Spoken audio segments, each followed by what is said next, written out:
każdy jest taki, jaki jest, nikt sobie nie szkodzi, ale ponieważ ty jesteś taka, jaka jesteś i ludzie to czują, to oni poprzez interakcję z tobą także mogą się zmienić.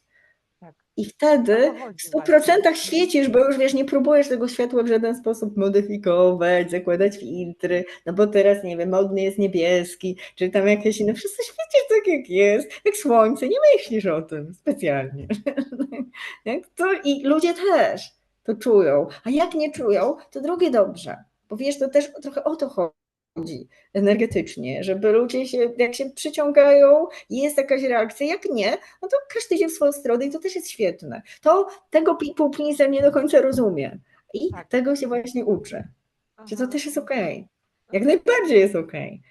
Także no to tak, bycie sobą, bycie autentyczną jest ważne bez żadnych filtrów. Poza tym wydaje mi się, że to już ten taki moment też, wiesz, taki apogeum teraz przeżywamy energetyczne, że to już naprawdę czas.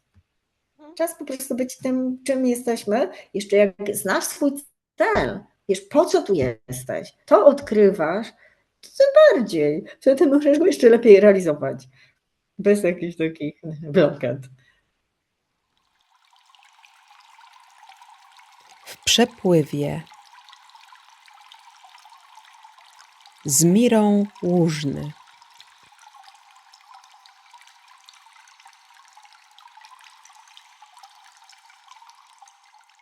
Kurczę, wiesz, bo ja mimo tego, że byłam w tym rozwoju już, no teraz już jest ponad 10 lat, no to przez długi czas ja robiłam cały czas rzeczy do zewnątrz. Mimo, że Niezgodne miałam ze sobą? medytację, Okay. tak, znaczy niezgodne, jakby ten kierunek moich działań był do zewnątrz, żeby być lepszym człowiekiem dla innych, żeby sobie radzić z emocjami, żeby na przykład się nie wściekać na innych, Okay. Okay. żeby być bardziej spokojna, no żebym była bardziej znośna dla innych. O. Wiesz, o co chodzi. I No. jakby mimo tego rozwoju, samorozwoju, te rzeczy, albo żeby sobie, nie wiem, poradzić z traumami, wyleczyć traumy, dzieciństwo, coś tam, no żeby być lepszym człowiekiem, tak, żeby bardziej być dostosowywalną. O. A dopiero w momencie... Czy żeby lepiej ze sobą wytrzymać, wiesz, bo to może być, to nie musi się wykluczać, to wszystko jest jakby dla mnie spójne, żeby ze sobą lepiej się czuć, żeby bardziej się polubić. Teraz tak, teraz ja to wiem, że tak jest, ale to było cały czas do zewnątrz i ja jakby robiłam też wszystko, żeby się do siebie nie zbliżyć, tak naprawdę. Okej. Czy żeby się nie poznać, w sensie nie zobaczyć tych wszystkich, nie wiem, aspektów cienia. Żeby jeszcze bardziej tam, dobrze, to ja jeszcze bardziej będę walczyć ze sobą niejako. A to nie wchodziłaś w wyparcie i wtedy jakby nie wchodziłaś w wyparcie, no bo jak nie chcemy siebie poznać w pełni, no to mamy przekierowanie uwagi, mamy wzmocnienie czegoś, czego tak naprawdę nie chcemy mieć, ale zamiast to zobaczyć w ogóle, mamy ucieczkę. No nie, zobaczyć, no dobrze, no to ja też mam taki aspekt, no i okej, no to teraz co ja z tym mogę zrobić? Na przykład, nie wiem, brak cierpliwości, bo pancia sobie zakłada, że wszystko musi być tak, a jak musi poczekać, bo coś nie działa, to się zaczyna denerwować. Okej, to zamiast się na siebie denerwować, wiesz, oczywiście, że dla ludzi fajnie, żeby im nie robić awantur, okej, ale też, żeby samemu nie czuć takich emocji na 500%, bo to nie jest potrzebne, żeby zauważyć ten aspekt. Aha, czemu mnie tak spala, czemu się tak denerwuje? Dziękuję, że jesteś. Jeżeli to wideo porusza coś ważnego w tobie, daj znać w komentarzu poniżej. Twoja perspektywa jest dla mnie ogromnie cenna, a jeżeli uważasz, że treści, które tu publikuję, są wartościowe, podziel się nimi z innymi, zostaw lajka i zasubskrybuj mój kanał. Więcej znajdziesz w opisie pod tym wideo. Miłego oglądania. Czy jednocześnie, czy jak to już teraz poczułaś, dzięki samoczułości, to możesz, powiedziałaś, że z kobietami głównie pracujesz. A właśnie, przychodzą do ciebie czasem mężczyźni? Wiesz co, mężczyźni czasami mnie pytają No właśnie. o pewne rzeczy, bo wiesz co, bo ja też zauważam, no bo ja jestem jednak kobietą i widzę wśród kobiet podobne, że tak powiem, schematy, których nie widzę u mężczyzn tak naprawdę, ale możliwe, że dlatego, że do tej pory ja spotykałam jednak mężczyzn, którzy byli kompatybilni z tym moim na przykład, wiesz, z tymi moimi schematami. Jeżeli ja byłam poświęcająca się, no to oni byli tacy. Wiesz, o co chodzi? Tak. Że jakby, że w moim doświadczeniu jakby nie było tych poświęcających się, no bo ja się poświęcałam, więc my się odpychaliśmy. Nawet ja nie mówię nie tylko o takich relacjach związkach, ale też na przykład w pracy. Wiesz, o co a to chodzi? ciekawe. Bo to jakby jest wszędzie, nie? I jak zaczęłam, że tak powiem, też, wiesz, ten mój kanał, te moje treści gdzieś tam wrzucać, to rzeczywiście mężczyźni też się zaczęli odzywać, że bo ja też tak mam, że ja też się poświęcam. Tak. Faceci Tak. mają? Ja spotkałam masę takich klientów. Dokładnie są people pleaserami. Tak. No i oni właśnie wtedy na tym mogliby skorzystać, bo to właśnie widzisz, nie jest tylko zarezerwowane do kobiet albo do mężczyzn. I to są archetypy, jakieś nawet stereotypy. Oczywiście, że ja spotkałam masę takich mężczyzn, którzy od tej drugiej strony mają to doświadczenie, budują jakby swoje wewnętrzne self, ten poczucie siebie, poczucie wartości, bo cały czas się poświęcają w relacjach. Tak, też przychodzą właśnie na sesje mężczyźni. Tak. Ja pracuję właśnie z mężczyznami, z kobietami, z kosmitami często, czyli z świadomością, która jest jakby totalnie a widzisz, może każdy ma swój konik. Do mnie często przychodzą ludzie, istoty, które na przykład mają takie wyzwania adaptacyjne, wiesz, żeby w ogóle zaakceptować ten paradygmat, ten świat. I to są i kobiety, i mężczyzny. I tutaj trochę mogę im pomóc, odkąd ja się poczułam bardziej dostosowana do ziemi, do tej gęstości. Czy dostosowana, czy tylko świadoma? Bardziej, wiesz co, dostosowana. Bo widzisz, ja miałam od razu jakby świadomość, tylko że mnie się wydawało, że ja nie mogę być sobą, bo ja muszę być taka jak inni. Ja muszę mieć jakąś mimikrę, żebym była taka jak inni, bo inaczej jestem tak inna, że mnie odrzucą. A przecież chcę być z ludźmi. Więc musiałam udawać, ale potem kolega też mi kiedyś powiedział, słuchaj, daj ze spokój. No i to i tak wychodzi, że to kim jesteś na poziomie energii, na poziomie, że i tak wyjdzie. To jest taka edycja siebie, to jest niepotrzebna, zabawna, więc właśnie na poziomie tego dopasowania. Ale wydaje mi się, że ja się dopasowałam. Albo inna sprawa, przecież teraz świadomość się globalnie zmienia. Zauważyłaś to? Na przestrzeni i ludzie mają inne wibracje, inne częstotliwości i wtedy już się tak nie odstaje. Jest więcej harmonii niż zgrzytów, niż tego dysonansu. Więc z jednej strony ja się trochę dopasowałam, w sensie ogarnęłam ziemsko, jak to nazywam, a z drugiej strony świadomość się zmienia, także mnie to jest zdecydowanie lepiej niż, wiesz, jak byłam dzieckiem, czy jak byłam nastolatką. To jest przeskok kwantowy. Chociaż i tak, będę odstawać trochę.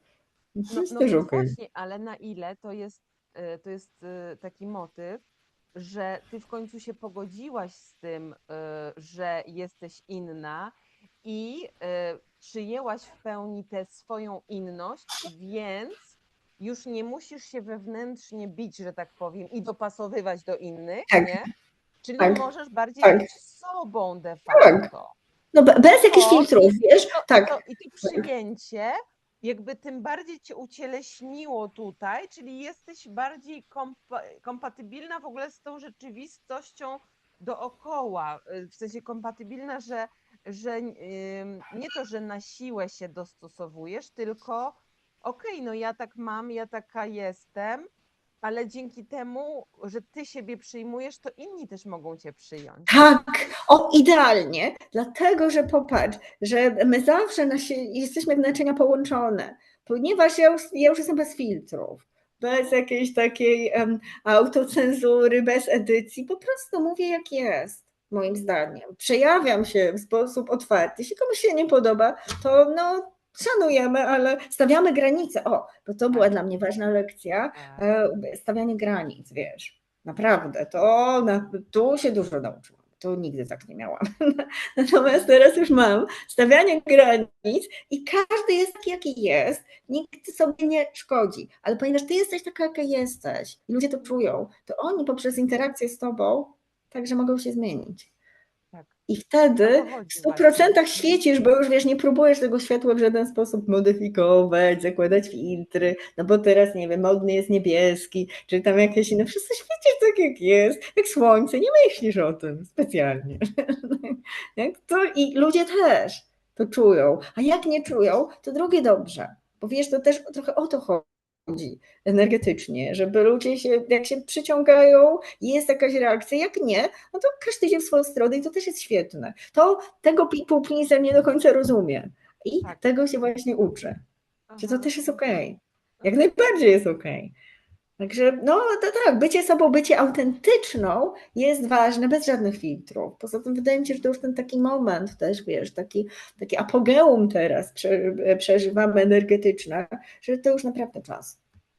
Czas po prostu być tym, czym jesteśmy. Jeszcze jak znasz swój cel, wiesz, po co tu jesteś, to odkrywasz, to tym bardziej. Wtedy możesz go jeszcze lepiej realizować. Bez jakichś takich blokad. Tak, bo zobacz, bardzo często ten cel nasz wewnętrzny, to gdzieś tam wiemy o nim, ale że żyjemy w społeczeństwie, które jest uwarunkowane na cel pod tytułem, nie wiem, rodzina, kariera, sukces finansowy Tak na jest. przykład, no bo to są te trzy tak No naprawdę tak. główne, prawda? No może masz mieć rodzinę, karierę i pieniądze. No Poczekaj zdrowie, jeszcze. ale zdrowie, I musisz no. pięknie wyglądać, tak jak to jest teraz definiowane. No Okay? tak, no tak, tak. Prawda? No właśnie, a jak To jest bardzo nie, ważne akurat dla kobiet. Nie możesz się starzeć, musisz mieć wszystko idealne, wymuskane i w trendach. no tak, Skąd ta popularność medycyny estetycznej?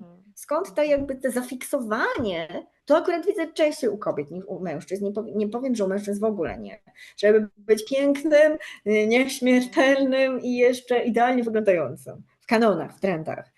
No, to jest, ja bym to dodała do tych, że to jest ważne dla tego społeczeństwa. No ale że to jest tak naprawdę cel, prawda, teoretycznie, że to jest cel.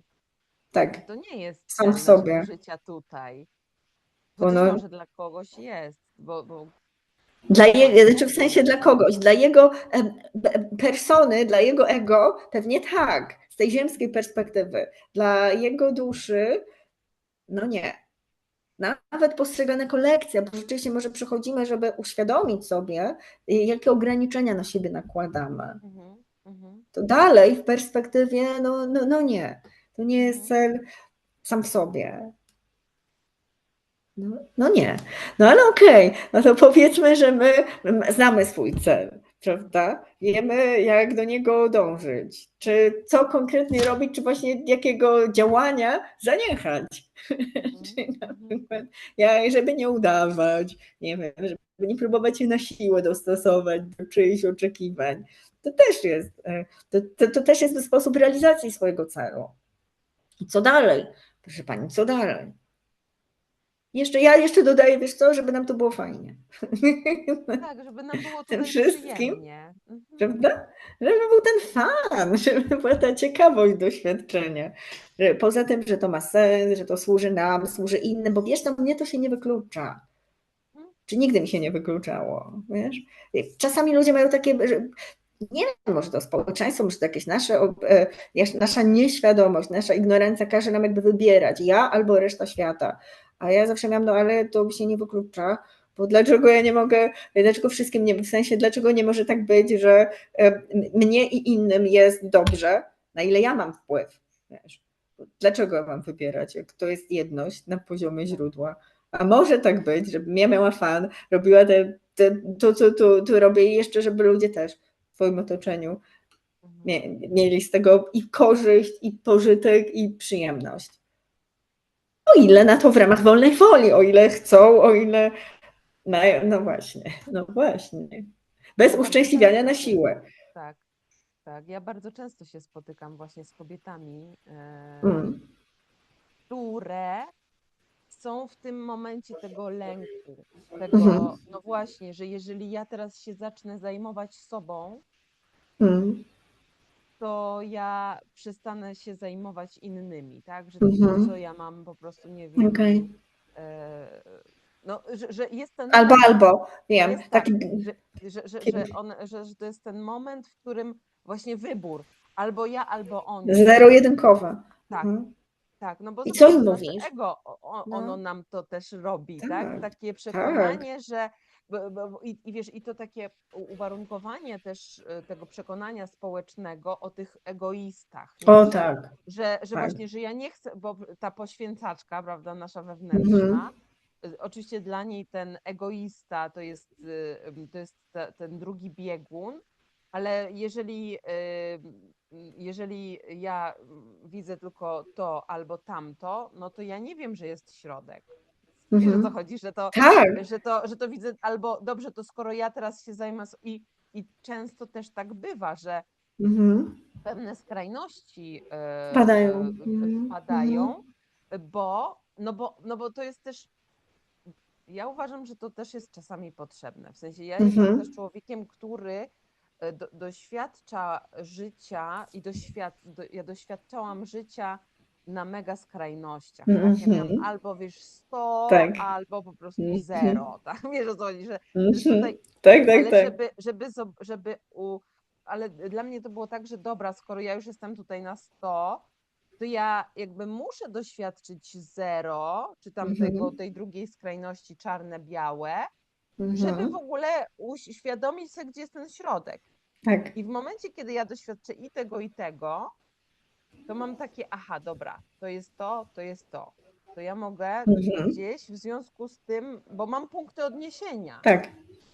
nie? I mogę w związku z tym już gdzieś się tam środkować. Tak, no to jest Długo potrzebne. mi to Pewnie. zajęło, bo ja się tak, wiesz, od bandy do bandy mniej więcej zawsze tak Mhm. dusz, dusz, dusz, dusz, dusz, dusz. I jak już się tym zmęczyłam, już jak mnie to wyczerpało, to miałam takie, dobra, okej, ale może być właśnie jeszcze ten środek, tak? Mhm. Bo dla mnie było albo to. I to była Mhm. tak jak taki ping-pong, nie? Ale gdzieś tam w momencie, kiedy no właśnie zagłębiłam się w siebie, nagle ten kompas, no bo ja i doświadczyłam i Mhm. tego, miałam Bardziej się takie, tak. a jestem w sobie teraz coraz Mhm. bardziej, więc gdzieś ten środek też Mhm. się kreuje i taki, ja to widzę w ogóle jako taki wewnętrzny, jak drzewo, ten wewnętrzny Mhm. trzon drzewa, który jest coraz bardziej Mhm. stabilny, a nie jak ta właśnie na wietrze Tak, tak, tak, ta tak. trawa, prawda, która tam Aha. jest od prawa do lewa, Ugina się, tak. Mhm. tylko się tak wzmacniam od wewnątrz, No, dzięki czemu właśnie mnie nie wywala aż tak bardzo, nie? no. Na te Ale skrajne. teraz, bo popatrz, bo ty miałaś takie doświadczenie dualizmu, taką Tak. potrzebę. Dusza ma doświadczenia wszystkiego, zanim zobaczy. I skrajności właśnie. I to, wiesz, każde to doświadczenie właśnie w ten sposób, ja to nazywam podróżą wewnętrzną, poszukiwanie i uczenie się. I teraz już jesteś w centrum, w sobie. Jesteś w tej harmonii, równowadze. Jeszcze może cię troszkę wychylić, ale już nie tak jak kiedyś. To jest jeden model, oczywiście, że tak. Tak sobie wybieramy. Niektórzy chcą tak, a inni od samego początku mają bardziej w prawo, bardziej w lewo, albo po środku. Ale Mhm, co nie znaczy, że oni czegoś też się nie uczą. Może oni się uczą czasem wychylać, wiesz? mhm, Jak mhm. zawsze byli, tego to też zauważyłam, że jak Tak. zawsze byli tacy bardziej, to nagle mają, bo chcą tego doświadczyć, zobaczyć jak to jest i potem znowu wracają na właściwy kurs. Tak też bywa. Czyli to radzisz teraz kobietom, jak one mówią, że teraz jak zajmę się sobą, jak skupię się na swoich potrzebach, to będę egoistką, to co im mówisz? I przestanę się troszczyć o swoje dzieci. Wiesz co, Co im ja radzisz? zawsze proponuję zacząć małymi krokami, Mhm. że i jakby i wychodzenia z takiego radykalizmu, czyli Mhm.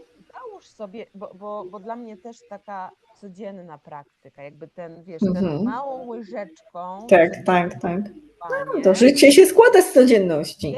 jest, ale wiesz, bo to też czasami jest tak, że o dobra, to ja teraz jestem tylko dla siebie, to ja wyjeżdżam, wiesz, gdzieś tam i tak dalej. Rozumiesz? Że to No, jest takie, a dziecko mi płacze akurat. ale To nie, nie przejdzie. stawiam dziecko w dupie dziecko, wiesz, o co chodzi. No tak, to nie.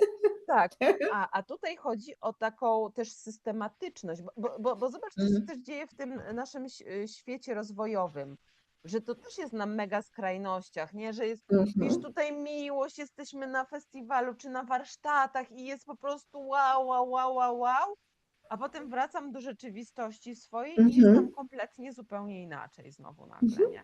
A to chodzi o takie ucieleśnianie tego doświadczenia w życiu, czyli również powracanie do tego doświadczenia w codzienności, w codziennej praktyce, w codziennym spotykaniu się ze sobą. A nie, że ja dotknęłam czegoś tam wyższego na warsztatach, no bo to też siła grupy, siła w ogóle tego, że jestem indziej, tak, że jestem poza kontekstem mojej rzeczywistości. No, często to jest wishful thinking, to już jest nieautentyczne, jak widzisz i czujesz ludzką energię, ale chcemy, no to w tym momencie na potrzebę tego jak performance, wiesz? Ja to tak widziałam. Czasem jest to autentyczny przyczynek do zmiany, która potem się manifestuje w życiu codziennym, ale często nie. No. Często nie. I ty już to widzisz, że to będzie tylko takie, zaraz minie ta fala. Wrócimy. Czyli ty mówisz, żeby dobra, skupić się w tu i teraz, na codzienności, małymi kroczkami. Żeby dedykować sobie, nie wiem, tyle, ile jesteś w stanie sobie dedykować na dany moment. Nie wiem, 10 minut dziennie, pół godziny dziennie, godzinę dziennie dla mnie, tylko i wyłącznie dla mnie. Tak. I w tej przestrzeni być dla siebie, tak? Czyli i ja również, że tak powiem, zalecam taką praktykę codzienną tego samego, bo żeby wprowadzić jakiś nowy nawyk, no to potrzebujemy tej powtarzalności. Zresztą, żeby zobaczyć też różnorodność tego doświadczenia, no to ważne jest, żeby to powtarzać. Czy to jest medytacja, czy ja też uczę kobiety automasażu piersi, więc dlatego to też jest takie kobiece. Także jakby mężczyzn, no nie mam takiej praktyki dla mężczyzn. Rozumiem. Przynajmniej jeśli chodzi o fizyczność, tak, bo medytacja plus te zagadnienia, te kwestie, oni też mają, ja daję wszystkim zalecenia właśnie takie dotyczące jakby nie rutyny, tylko takiego codziennego stosowania w ramach przynajmniej miesięcznego challenge'u, żeby codziennie właśnie tę praktykę wyrabiali w sobie i obserwowali, co im się zmienia. Bo czasami to są proste rzeczy, to właśnie, tak jakby ja zalecam jakieś przynajmniej oczywiście medytacja na początek dnia, na koniec, oddychanie, więc bycie w tu i teraz, tam, skupianie się na radości, różne rzeczy, jak ktoś się ocenia, różne dostają po prostu takie zadania przez miesiąc, między innymi też ruch fizyczny, wiesz. Fizjoterapia, w tym wypadku w sensie masaż piersi. No mężczyźni pewno też zamiast masażu piersi mogliby coś innego w tym momencie, ale dla siebie, ten czas dla siebie. Bo to jest ważne, żebyśmy to robili przez miesiąc, bo tak jak mówisz, to wtedy nam się zmienia wszystko, zmienia nam się podejście do nas samych. Przynajmniej przez miesiąc, bo często to sobie kontynuują. Miesiąc to jest takie wprowadzenie tak naprawdę. A de facto dla mnie w tym momencie to jest praktyka na życie już. Tak, tylko wiesz, to jest właśnie mały kroczek, wiesz, bo oni przez miesiąc dostają na zasadzie challenge, bo nie wiem, czy tobie kobiety mówią, ale ja nie mam czasu. Ale nie masz czasu na 15 minut dla siebie rano?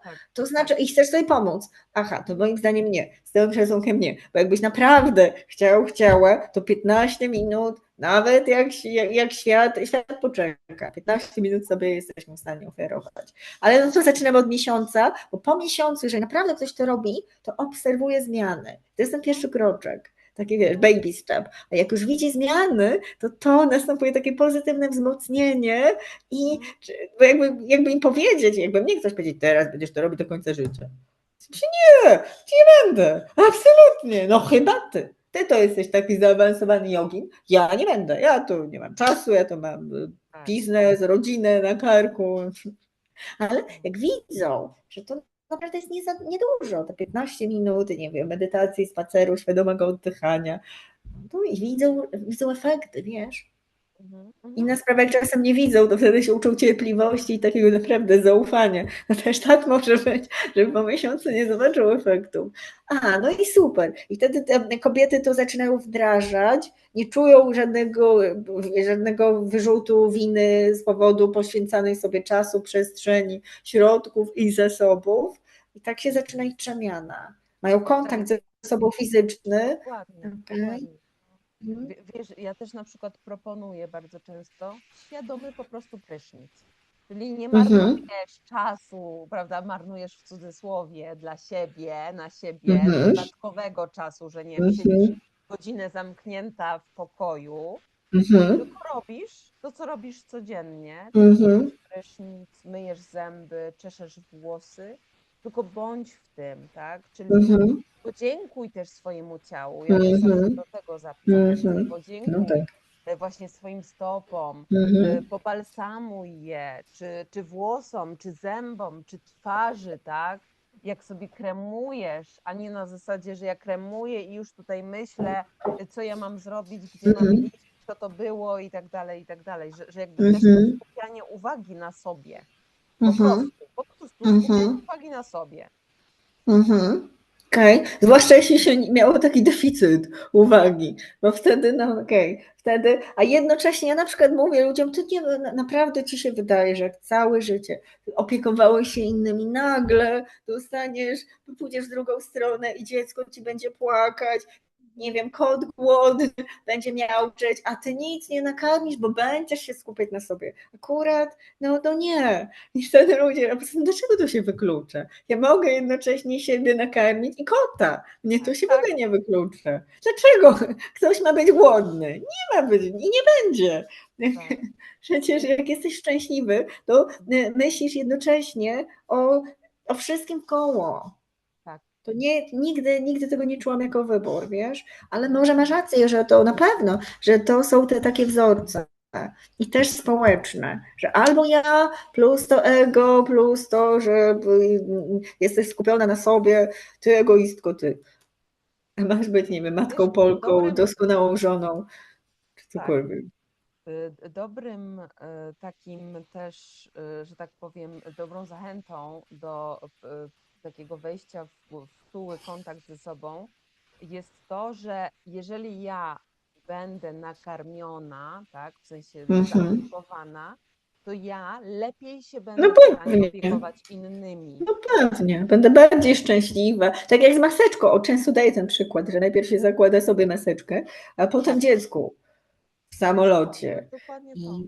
Bo dziecko i tak czuje, jak my nie jesteśmy sobą, nie opiekujemy się sobą, jakie są te frustracje. Poza tym, jakie jest to poświęcenie, nie wiem, czy zauważyłaś, często wzbudza wewnętrzne, my tylko z zewnątrz jesteśmy takie, nie wiem, matki Polki, czy takie, nie wiem, święte, a poświęcające się, a w środku jest frustracja, w środku jest pretensja, w środku jest nagromadzony gniew. Gniew, też poczucie niesprawiedliwości, tak? Bo nie dlaczego ja mam to robić? Tak, to przestań. Mówię, to przestań. Jak przestań? Normalnie. Od razu, najlepiej od razu. I na pewno, bo to, jeżeli nie dajemy z energią radości, to tej radości na zewnątrz nie ma po prostu. Po prostu. To tak jest. To jest takie oczywiste. Także to się nie musi wykluczać. Właśnie to się nie musi wykluczać. Nigdy się nie musi w jedności, w źródle wykluczać. I super, że sobie poświęcamy czas, uwagę, właśnie czułość, miłość, też się przestajemy oceniać. Na pewno też mówisz dziewczynom, żebyś tak nie oceniało, nie grillowały, nie szukały tej doskonałości na każdym kroku, bo to też jest bardzo takie ograniczające i też sobie krzywdę robimy w ten sposób.